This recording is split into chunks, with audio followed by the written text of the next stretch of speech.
Hey, it's Zane here and welcome back. I want to thank you for joining me again today. And if you're new here, very special welcome to you. Please like and subscribe if you get value from today's content, today's video.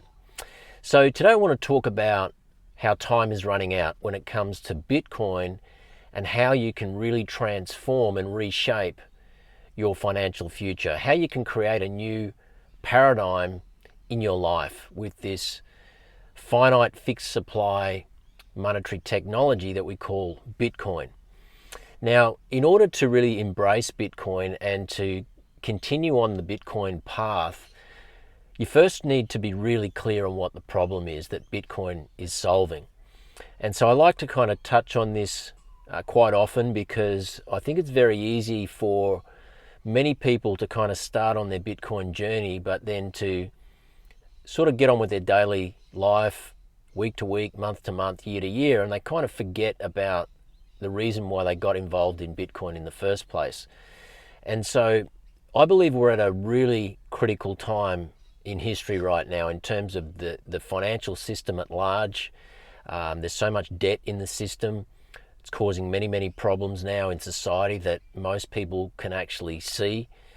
Even the top 5% who have done very well in this debt-based inflationary system, I believe that many of those people can also see the problems in society, and even if it hasn't affected their own life personally, and perhaps they've benefited from it financially, we still have an ability. People who are even very wealthy and successful still have an ability to actually see some of the problems in society, because if not for them, then certainly somebody they know, care about and love. And so what are these problems? And then I'm going to get into how Bitcoin really solves it and why you should be really jumping on this Life-Raft if you're not already. And if you are on the Life-Raft and you just need to kind of reinforce the reasons why you've chosen to jump on it, I think this video will be good for you to kind of really start to amplify your position in Bitcoin and the reasons for doing that. So what are the problems? Well, problem number one is, of course, inflation. We have a cost of living crisis. Like I said, it's not affecting every single person. There is a faction of society that doesn't notice the price of bread and milk and coffee and eggs and rents and mortgages going up. And those are typically people who don't carry any debt. They're out of debt, or maybe they're utilizing debt to their advantage and they're getting many tax benefits from it. They have enough serviceability to be able to service that debt. But I believe that there are other concerns for this centralized system of asset accumulation that people should be concerned about. And it's to do with overreach in terms of government control, increasing ulterior costs associated with managing asset portfolios, traditional assets, be it in the stock market, be it real estate. And we're starting to see how the rules can easily change in these asset classes. And so, for me, that's a red flag. That's a sign that we're heading into new territory now where central banks, governments, centralized institutions, they're all looking for ways to capitalize and maximize on this situation wherever there is wealth, wherever there is money that they can capitalize from it on. And so, Bitcoin also solves that problem because Bitcoin represents the first opportunity for separation from money from state. So we have the opportunity to be financially sovereign when we're involved in Bitcoin. So let's just park that thought for a moment and get back to inflation, the cost of living, retirement accounts, superannuation. Maybe you're in a situation where you're thinking about how you can plan for the future, retire comfortably.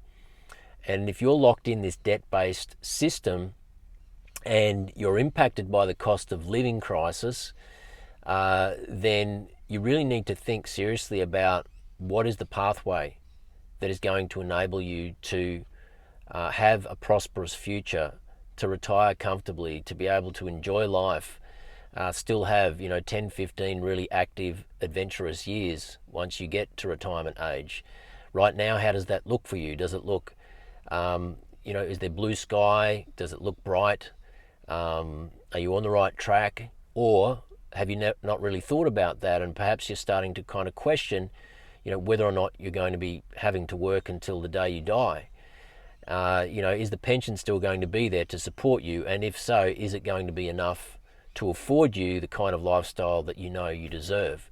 So these are all questions that only you can answer, and I'd love to hear your comments and your thoughts in the comments below if you'd like to share. And just on that, I really appreciate the comments I'm getting. A lot of people with some great insight, sharing their journey. And I know people are getting a lot of value from those comments, so please keep them coming. So we know we have a cost of living crisis. There's a lot of talkback shows, interviews, different things on current affairs programs, TV programs at the moment, where there is a lot of people really starting to raise their concerns about the housing market, particularly families, people with young kids who are concerned about the price of rents going through the roof. I was just watching a documentary a couple of days ago, or a talkback session that was on Australian TV, where a young gentleman has got a 1 or 2 year old child, and he's working 2 jobs, and he's just been received a notice from his landlord to say that his rent's going to be increasing by $180 per week. And so, this is a big issue because, how on earth does somebody all of a sudden who's already working 2 jobs, trying to make ends meet, trying to raise a family, build a future for himself and his children, how on earth does somebody just, find that extra $180 after tax per week in order to survive? And you can possibly relate to this, if not yourself. Maybe you know somebody who's been through a similar situation. So this is a big problem. And, like I've said before, there's a lot of young people now in their 20s who have actually given up on the prospect of ever owning their own home because, everybody knows that housing is a fundamental human need.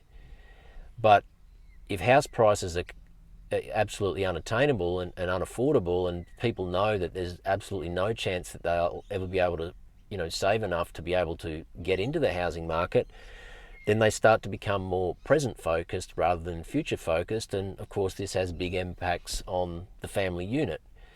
And, I consider myself very, very lucky in the sense that I was able to raise my kids under a roof and reasonably comfortably. And my wife and I worked really hard over many, many years to build a business and to give our kids as much as we could.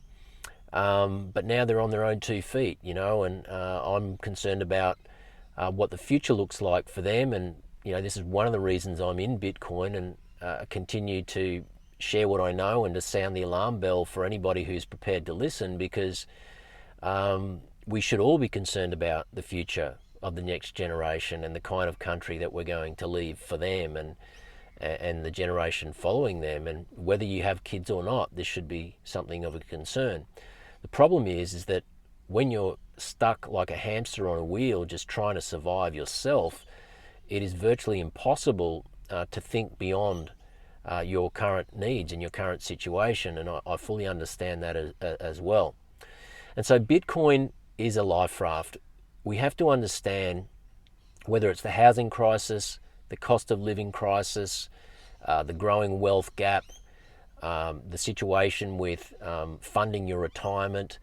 All of these issues are very serious issues, and they're all a function and a product of the debt-based fiat system that we have, the centralized sinking financial Titanic that unfortunately is not going to improve. And they can say whatever they like about reducing interest rates, increasing interest rates, handing out more money to those in need, reducing income tax by a few percent. None of that makes any difference when they keep increasing the money supply. And this is the real problem. The real problem is inflation. The real problem is currency debasement. The real problem is money printing. The real problem is when you have a centralized system that can essentially create currency and spend at will. They're actually effectively stealing from those who are earning currency, who are holding dollars. And this is the hardest part for most people to grasp, but it is the most important thing when you start to realize that Bitcoin is the solution, because you realize that there's this silent theft going on, this silent form of taxation, like Milton Friedman said, who was a prominent economist in the 1970s, a free market advocate. Milton Friedman, he said that inflation is taxation without legislation. It is an ability to create taxation on the population without any checks and balances, without any consensus, without any vote. And this is the problem with fiat currency. And so this problem is not going to improve because they need to keep creating inflation in order to prop up the entire financial system. And so if you're not in assets, scarce desirable assets that are going to absorb that economic value, that economic energy from the infinite source being currency, the Australian dollar, US dollar, British pound, euro, etc. So if you're not protecting yourself by being in fixed, scarce, desirable assets, such as Bitcoin, then you're basically, like I said the other day, you're going to be in a boat out at sea that is sinking.